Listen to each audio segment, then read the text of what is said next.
Kua hua ngā wari ake ngā whakaaro o te Premier o John Key, e pāne ki te noho mai a ngā rā pēnei i a Waitangi me Anzac, hei rā whakatā, aha kua kataka ki hea ake i te wiki.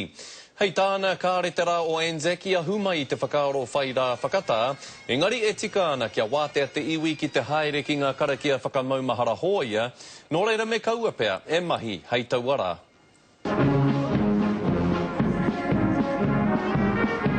The idea behind the holiday wasn't for us all to have a day off, it was actually for us to go to services to recognise Anzac Day. But then there are issues, like for instance, okay, let's say you had Anzac Day on the Sunday and we recognised the Monday. Would you pay time and a half and a day in lieu on the Sunday, or would you pay it on the Monday? Kāre hoki i te tino rereke ake o na whakaaro e pāna ki te rā o Waitangi. Engari, me tāna mohio anō hoki, he utu ka taka ki ngā whānau mo te noho koremahi i ēnei momo rā whakatā o te motu whānui.